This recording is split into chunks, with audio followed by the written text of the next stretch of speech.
ان شاء الله النهارده هنتكلم على سر الخدمات الغير موجودة.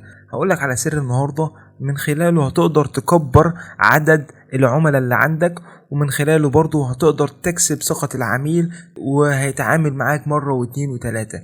الكلام ده موجه لمين؟ موجه للناس اللي في موقع خمسات، سواء القديمة او الجديدة. فالفيديو ده مهم جدا، ولو عايز تعرف السر فخليك متابع بعد الانترو.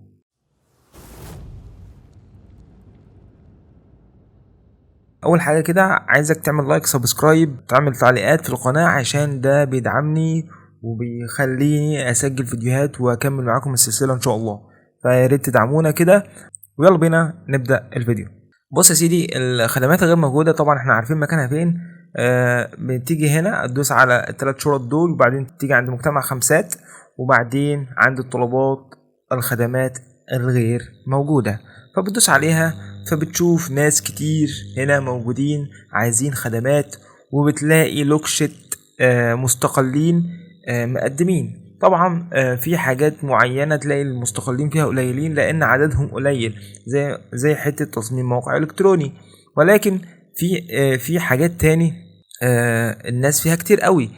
خدمة إدخال المحتوى مع ترتيب الجداول دي هتلاقي كمية ناس كتيرة، 67 واحد. ففي خدمات تاني برضو مثلا مطلوب خبراء ووردبريس، مطلوب مسوقين على كل المنصات، هتلاقي برضو العدد مش كتير قوي. هتنزل تحت شوية، احتاج طفل يلقي صوت باللهجة السعودية، احتاج طفل يلقي صوت باللهجة السعودية 2 بس.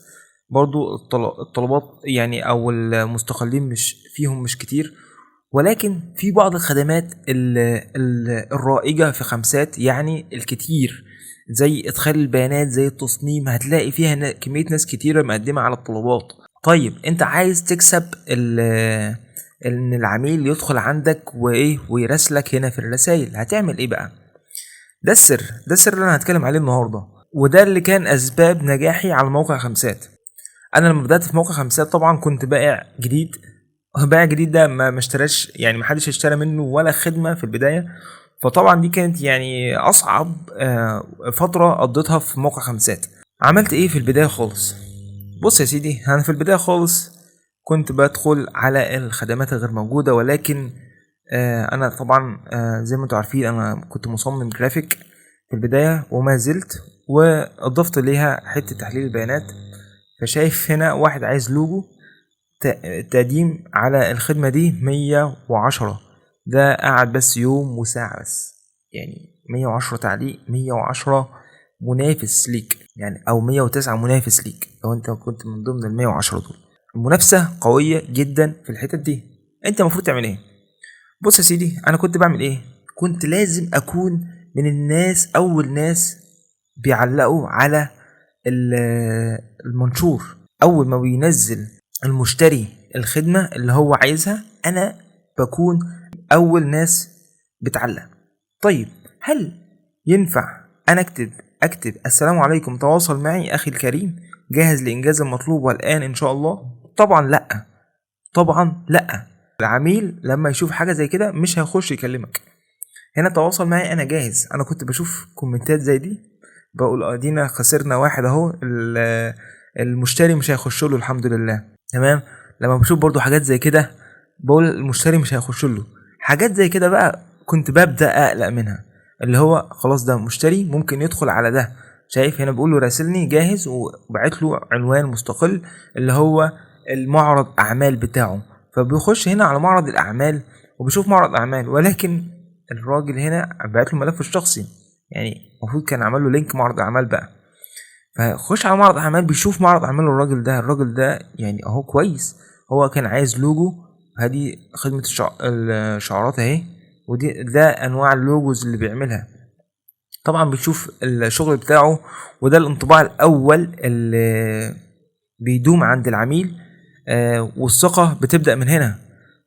طبعا اللوجو ده انا بالنسبة لي يعني لسه الراجل يعني لسه شوية. فا ايه، فلا ننزل تحت تاني. كل ده العميل مش هيخش. العميل هيخش على الحاجات اللي زي دي. هنا ماشي لسه برضو نكبر شوية. لا اللوجوهات مش قد كده. تمام، انا كعميل مش هدخل، مش هشتري. تمام، انزل بقى، انزل. تمام، ادي هنا ندخل على ده. طيب جميل، ماشي. هو الراجل بعت له الخدمة نفسها وعامل اللوجو في موك اب، فالدنيا لطيفة الى حد ما، الدنيا حلوة، لا حلو، ماشي. ده انا ممكن ايه، ابدا ايه، اخش اراسل معاه، يعني اعمل تواصل مع البائع هنا. انا لو مشتري، طيب زي ما قلت لكم، فالناس انت خلي نفسك مشتري دلوقتي. انا لو مشتري هعمل ايه؟ زي ما قلت لكم كده، انا ما عنديش وقت ان ادخل مع البائع وايه واقول له اديني معرض اعمالك. لا، انا بخش على الناس اللي معاهم معرض اعمال على طول. يعني اخش الناس اللي معاهم معرض اعمال واتواصل معاها دايركت، ادخل على البورتفوليو واشتري. طيب بص يا سيدي، انا كنت بعمل ايه؟ السر في الشغل بتاعي على موقع خمسات هو ده السر او الكنز بتاعي. كنت بعمل ايه؟ كنت بعمل كل شغلانه او كل خدمه عندي، يعني في خدمه الهويه البصريه، خدمه اعلانات السوشيال ميديا، خدمه الرسم، خدمه الشعارات، تمام، خدمه التغليف، خدمه التيشيرتات، خدمه البيزنس كارد. تمام، وده كان على موقع مستقل. احنا خلينا في موقع خمسات. بص يا سيدي، بص انا كنت بعمل ايه؟ كنت بعمل حاجات بسيطه جدا. بقول له مرحبا، بائع مميز، اللي هو انا بائع مميز، يعني بعرف نفسي بقول له انا بائع مميز، يمكنني عمل ذلك بكل احترافيه. ده لو كان هويه بصريه. هذا عملي في تصميمات الهويه البصريه والسوشيال ميديا. كنت اعمل الاتنين مع بعض في موقع صور. تمام، لو محدش يعرف موقع صور ان شاء الله نتكلم عنه، بس اكتبوا لي في الكومنت. المهم حطيت موقع صور، كمان يمكنك مشاهده معرض اعمالي، وسايب له معرض الاعمال بتاعي، وكمان مسهل عليه ان هو يتواصل معايا عبر الرسائل. كنت بعملها ازاي بقى دي؟ يمكنك ان تتواصل معي من خلال الرسائل دي. الرسائل يعني دي اول ما هيدوس على دي، تمام، الرابط ده هيدخله على الرسائل بتاعه الخدمه بتاعتي. طيب هنقول مع بعض دي بتتعمل ازاي، طيب بس في اخر الفيديو. ويمكنك طلب الخدمه من خلال الرابط بتقييم 100%. انا طبعا الحمد لله تقييم الخدمه بتاعتي كانت 100%. هو هيتواصل معايا هنا لو عايز يتواصل، وهنا دي لو هو عايز يطلب الخدمه. وقايل له في الاخر لا اختلف على الاسعار. طبعا هو لما بيتواصل معايا عن طريق الرسائل احنا بنتفق على الاسعار، وبعدين بنتمم الشغلانه مع بعض. طيب خلينا بقى نشوف مثلا خدمات موجوده على الموقع. هو دي تصميم لوجو، تمام. طبعا يعني الناس لها يوم وساعة، فحوالي 25 ساعة. فأنا طبعا لو هكتب هنا هكتب متأخر جدا. تمام، خلينا نكتب شعارات اهي، نعمل كوبي ونعمل بيست. انت بتكون مجهز الملف ده عشان تكون من اول الناس اللي بيدخلوا على الايه، على الخدمة. طبعا انا من زمان خالص ما استخدمتش او مش بدخل على الخدمات غير موجودة، لان الحمد لله دلوقتي الناس بتجيلي على الرسائل على طول.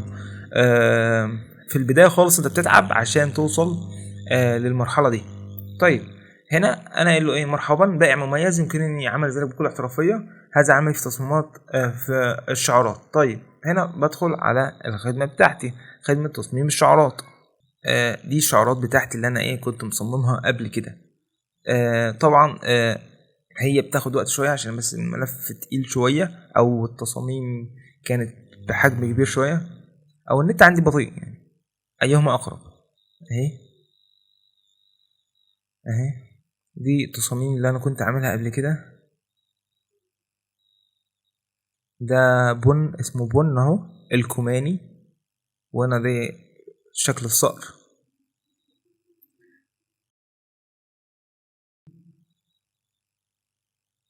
فدي كلها تصاميم كنت عاملها قبل كده. فالمستقل او المشتري بيدخل يشوف الايه، معرض اعمالي من هنا. بعدين ايه، يمكنك برضو مشاهدة معرض اعمالي. يعني انا قايل له معرض اعمالي بتاع التصاميم، وهنا معرض اعمالي عامة لربما يشتري اي خدمة تاني. يعني هو مثلا عايز اعلان سناب، عايز بوستر مثلا، عايز قوالب انستجرام، عايز صور مصغرة، وهكذا. فممكن يشتري اي حاجة تاني هنا، حاجة تعجبه فيشتري. طيب هنا برضو بقول له يمكنك تتواصل معي من خلال رسائل. انا لو دوست هنا مش هتخش، هيقول لي 404 عشان دي انا بتواصل مع نفسي المفروض في الرسائل. لو حد دخل هنا هيعرف، لو حد دخل على الرابط ده هيعرف بقى انا هيوصل الرسائل عندي بقى. الرسائل لمين؟ للخدمة دي، الخدمة بتاعت اللوجو. طيب هي دي الخدمة بتاعت اللوجو. طيب انا بعمل ازاي الرسائل دي؟ زي ما قلت لكم، شايف انت الجزء الاولاني ده هتعمله كوبي، تمام، وهتجيب الارقام دي هي ارقام الخدمه بتاعتك، ارقام الخدمه اللي انت اللي عايز البائع يشتري او المشتري يشتري منها. هتاخد الارقام دي وتعملها كوبي بيست هنا وخلاص كده انت كده ظبطت الرسائل. وده كان السر بتاع الخدمات الغير موجوده اللي تقدر من خلاله تكسب عدد كبير من المشترين انهم يشتروا خدمة عندك، ويكون في يعني ثقة. وزي ما قلت لكم الثقة دي بتيجي من الانطباع الاول يدوم. الانطباع الاول لازم يكون تصاميمك احترافية، لازم تصاميمك تكون بجودة عالية جدا. على فكرة انا كمان الحمد لله في الله يعني تصاميمي عدت التصاميم دي، لان ليا فترة كبيرة ما نشرتش او ما حدثتش المعرض اعمال هنا، تمام. فاللي حابب اي خدمة من موقع خمسات او مستقل، انا هسيب الرابط بتاعي على الفيديو تحت، وان شاء الله اكون فدتكم في الفيديو ده. وانا سعيد جدا بقدم السلسلة بتاعت خمسات دي، لان موقع خمسات ليه فضل كبير عليا. واشوفكم في الفيديو اللي جاي، والسلام عليكم ورحمة الله وبركاته. طبعا صح، ما تنساش اللايك والسبسكرايب زي ما اتفقنا. يلا سلام.